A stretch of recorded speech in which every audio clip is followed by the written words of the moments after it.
Hey, in this week's video, I'm going to continue my interview with my younger brother Daniel about the concept of beauty. We started last week by looking at different explanations for beauty. What is it? Where did it come from? How does the Bible talk about it? And in this week, we're going to continue that conversation and ask, what does this look like for Christian apologetics? How can Christians and the church take these concepts of beauty and use that to help engage the culture around us? And so you'll want to check out the various links in the description of this video to dig down further to see last week's video. So part 2, discussing beauty with Daniel Blackaby. Well, another interesting question that I have regarding beauty and how a Christian worldview intersects with that is how might that be used for apologetics? Maybe in a world where increasingly people are driven by stories, narratives, pictures, things that maybe go straight to the emotions, more so than just the logic and the reason of the head. Where do you see beauty and aesthetics actually being an important part of Christian apologetics today? Yeah, it's definitely an area that doesn't get a whole lot of attention. Aesthetics is sort of ignored by kind of most philosophers or most apologists, and kind of dealing with that. And one of the kind of unfortunate parts for that is, in a lot of ways, the church is kind of being almost a step behind, like kind of a movement behind the like when the mainstream culture was, very modernist, very rational and scientific. The church was often accused of just being sort of wishful thinker. We're feelers, we're all about the heart, when the society around us is very much just about the mind. And and although sometimes we kind of act like society is still that way, I think it still wants to be that way, kind of with more of a postmodern culture where it's more kind of truth is not absolute. It's not just data and facts. It is kind of more narrative and aesthetic. That the church kind of has responded in some ways with very rational kind of presentations of what the gospel is and Jesus and the Bible. And it's very kind of coming in with, here's 5 scientific proofs that we see in creation, or very kind of, left brain kind of approach. And we're, Do you we're doing think it.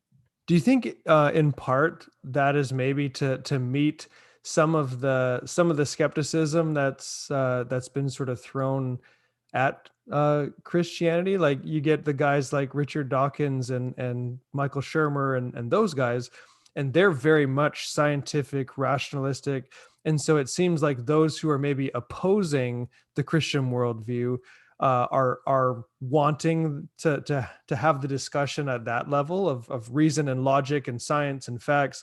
And yet when you think of maybe the vast majority of just people who are who don't believe, uh, maybe they would be more willing to enter into a conversation that is a bit more based around narrative and aesthetics and that sort of thing. But do you think maybe the church, as far as apologetics goes, has responded to maybe the critics, and in so doing, they've turned apologetics into only a rational thing, when there's many people out there who are not writing skeptical books like Dawkins, but they're still asking questions, and yet we maybe try to use the same approach as we would with a Richard Dawkins to just somebody who's asking great questions, but is not necessarily wanting to engage in a deep scientific philosophical debate about this stuff.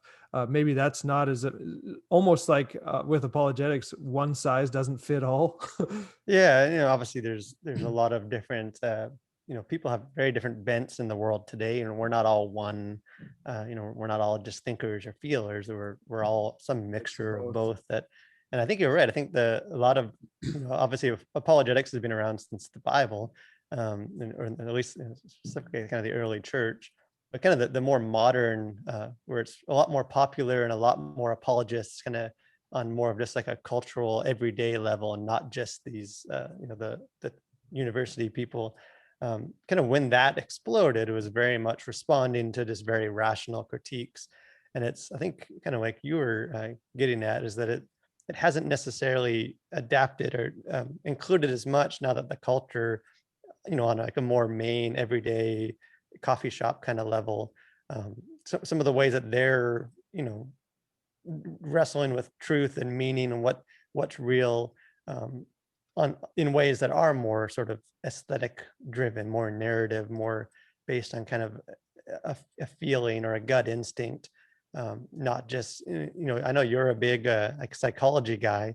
Some of these books coming out, and I feel like for most people, whether we think we're really rational or not, we really deep down we're emotional creatures, and we use reason to inform our emotions, but a lot of times we also just use that to kind of dress up our what we want to be true, kind of emotionally, through feelings, and we use that to support our opinion. And so that's sort of, for me, the question is, how do you, if a culture is, I know it's a simplistic left brain, right brain, and that's kind of being debunked a bit scientifically. But if we do have both of those, kind of, just the idea of that, how as Christians are we presenting the gospel that's kind of in the truth that resonates with both sides of that, and isn't just, well, if you're not ready for my scientific proofs, then I guess I'll just wait till you are.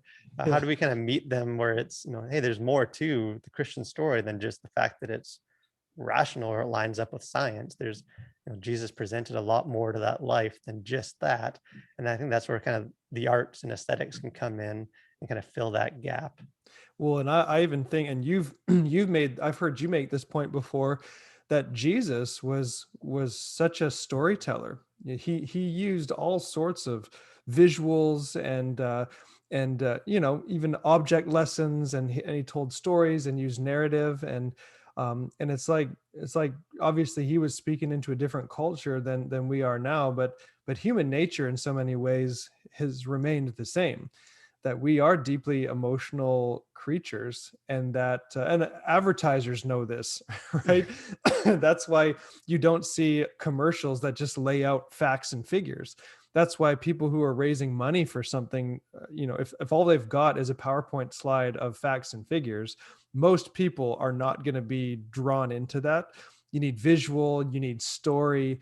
That's what resonates with people at a real deep heart level. And it doesn't mean that it has to be one or the other. It just means if you really want to speak to somebody in a way that will grab their attention, oftentimes the way to do that is through the arts. And not necessarily by just laying out a bunch of dusty old facts. Doesn't mean that the facts don't also coincide with the story. It just means that that sometimes maybe when we try to use apologetics to engage our culture and have these conversations about truth and who Jesus is and all those things, uh, perhaps it's not the most effective to just try and go in like a lawyer, winning a debate, and maybe go in more as a storyteller or as somebody who can point to some of these things. And I think you're right. I studied apologetics, and we hardly ever touched on aesthetics.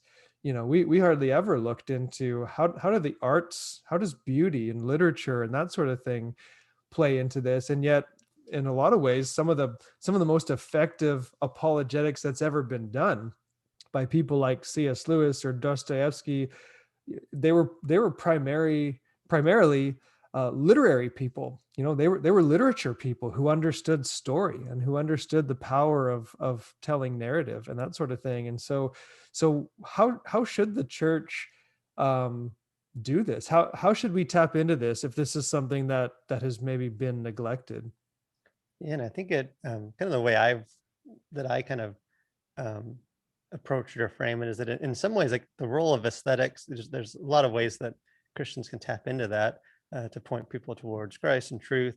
But it kind of sets the scene. It sets the narrative, within which sort of these other discussions happen. Because I think, you kind of see, if we are approaching sort of truth and Christianity just purely kind of the truth and goodness, and we kind of miss the third, the good, the true, and the beautiful, but we don't have the beautiful, is that we're presenting facts that may be convincing, maybe they're all true, but they're just not attractive. They're not, Hmm. they're not something that that the culture wants to be true. So they're, even from the start, they're putting up barriers, and there's other reasons, sin, and they're going to put up barriers. But this, the message you're giving, it all checks the boxes. You're persuasive in how you present it. That's just not something that I find appealing. It's not something that draws me in. In some ways, it's almost like an ugly, kind of an ugly truth, and that's where if you divorce beauty, you get more kind of the legalism and the fundamentalism and some of that stuff. Hmm. And I think sort of the role of beauty, and again, Pascal, who I know is one of your big homeboys, the Hmm. philosopher, French, a bunch of things, but apologist, kind of talks about saying first, make religion attractive, make it beautiful, and make people wish that it was true, and then show them that it is. And and I think that sort of combines. It's not either or, but it's how as Christians are we kind of contributing to the narrative of culture and the just the imagery we see all around us in a way that showcases just how beautiful the gospel story is, how appealing, to make people want to have that. And then when you've kind of tapped into that, then coming in with sort of more answering the questions they might have rationally, I think you just have way more fertile soil to kind of Yeah. jump off of. Well, it makes me think of Sarah and I trying to eat healthy, and the other night she made a smoothie that had beets in it, and we know that beets are good for us. They're healthy for us. Like eating more beets is going to be good, but like I knew all those facts, but the big question I had for her was, but does the smoothie taste good? like is it good?